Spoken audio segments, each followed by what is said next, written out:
How many faces do you see? With riddles like this, and concepts such as forced perspective photography, we're sometimes perplexed with the inconsistencies we see before us. Yet we can quickly readjust our thinking to see the bigger picture. But life's problems are not always so simple to solve. This opens a discussion about our last therapy model, Gestalt Therapy, which is part of the humanistic existential school and focuses on the organizing power of the mind to perceive the surrounding world and make sense of it. Its main architect is Fritz Perls, who developed the model during the mid-20th century. Now, the basic philosophy of Gestalt therapy is that human beings are response-able organisms and prone to dis-ease.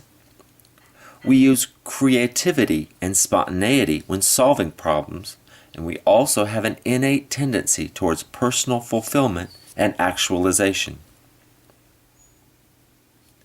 Therapy is grounded in the client's here and now, which we should recognize from previous models. And it assumes that for many people, the power of the present is lost. Now, this means that so much time is spent thinking about past mistakes or endless resolutions for the future that it becomes impossible to be fully present to the world that surrounds us. Therefore, through direct experience, clients gain awareness of what they're doing and feeling now, and they begin to take responsibility for their actions as a result. In this week's story from Love's Executioner, how does Yalom help Marge take responsibility for her actions? This is not a simple answer because, as it turns out, Marge is a lot more complex than we are led to believe at the outset of the story. For this week's mind map, pause the video to review. Now I want to discuss 3 central constructs that are important to the Gestalt therapy model: the figure formation process, dis-ease, and holism. The figure formation process refers to how the individual organizes his or her environment from moment to moment. The Gestalt is the whole of the experience, and we organize experiences into unified wholes.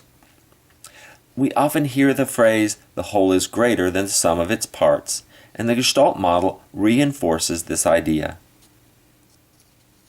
The ground is the undifferentiated field, which we don't tend to pay attention to.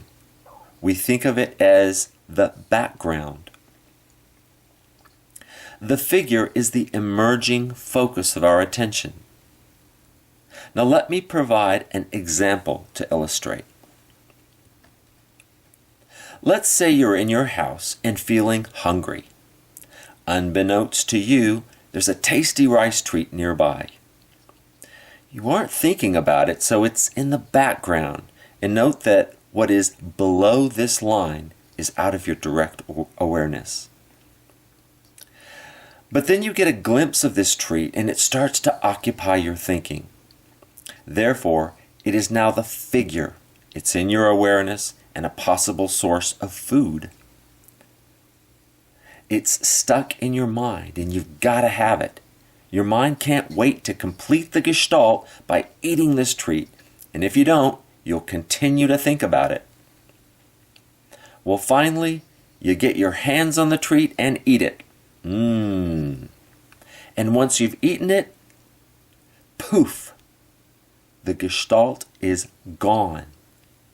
No more hunger, no more desire for rice treats, and your mind is off and busy thinking about other things. Now let's move to our second central construct, which is the idea of dis-ease.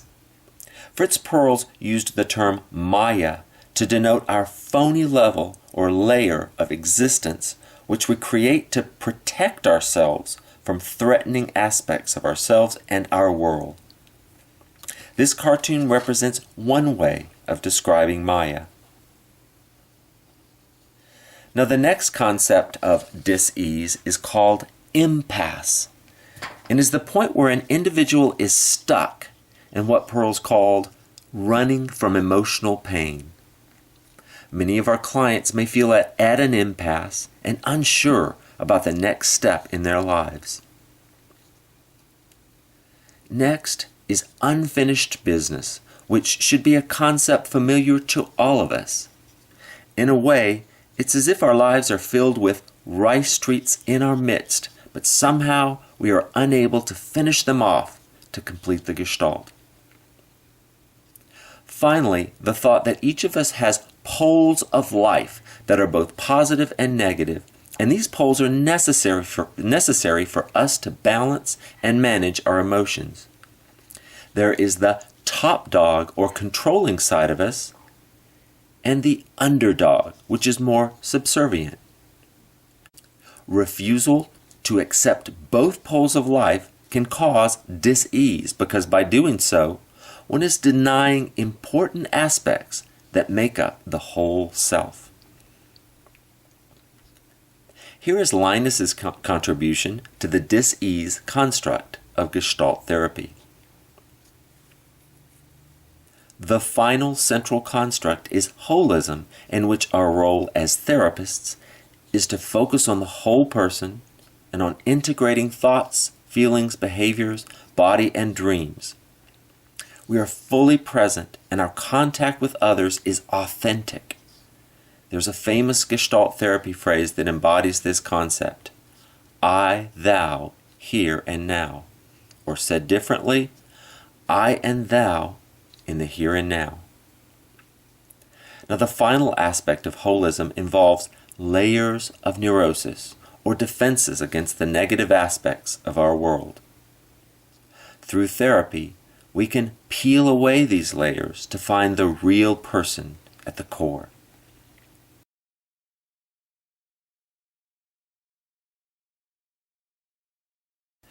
Now, for case conceptualization, let's think about Marge from Yalom's story, Therapeutic Monogamy, in terms of the family psychology paradigm. Consider each of the subsystems as they may apply to her life. For example, regarding development in context from the intra-individual tier, Marge's upbringing involved sexual abuse by a family member, so developmentally she may be paranoid, dissociative, and/or mistrustful of the world around her. How are these symptoms manifested in her current behaviors? When considering the media global aspects of the environmental macrosystemic tier, note that Marge is depressed and dependent on constant mental health treatment and therapy. How might the media and society view Marge in this light? What stereotypes might support your hypothesis?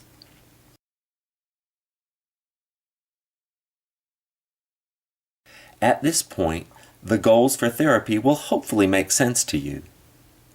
Taking responsibility for your actions and realizing that others don't exist to serve you, nor do you exist to serve others. Then there is the importance of living authentic experiences, and this can involve making creative adjustments to find the right balance between one's self and environment. And finally, obtaining a corrective emotional experience, which we've discussed earlier. In Gestalt terms, this may resemble the metaphorical poof event in which the goal is reached and authenticity is found. Now, what interventions are used to achieve these goals?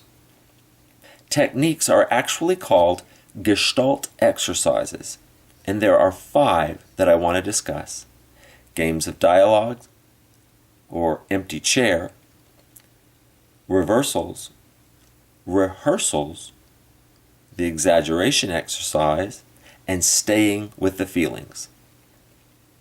Games of dialogue identifies the struggles for control that occur within us, specifically the struggles between the controller and the controlled. also called the empty chair exercise, the client sits in two chairs, or specifically moves back and forth from one chair to another, in order to role play and experience conflicts in a symbolic way. Possible applications include playing two distinct aspects of the self, such as the top dog and underdog, or taking on the role of a parent and expressing feelings that have heretofore been unexpressed. Now, the next Gestalt exercise is reversals, in which the client role plays the opposite of symptoms and maladaptive behaviors in which he or she engages. This helps clients accept personal attributes that they've tried to deny and helps them identify and experience hidden polarities within themselves. For example, the shy, withdrawn client can role-play a more boisterous and animated version of him or herself and perhaps work on incorporating this into their personality. Similarly, rehearsals involve role-playing a planned-for new behavior in the client's environment. This helps him or her ease into the role they eventually want to incorporate into their lives.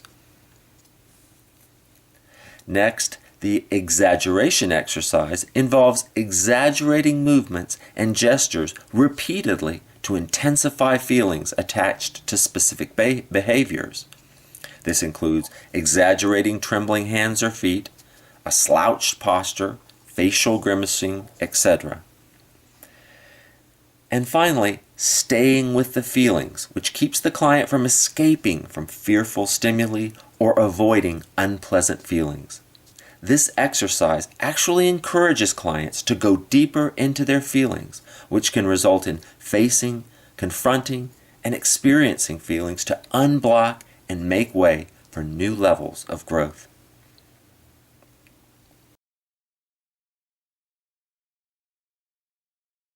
Now, the process of Gestalt therapy involves three general stages.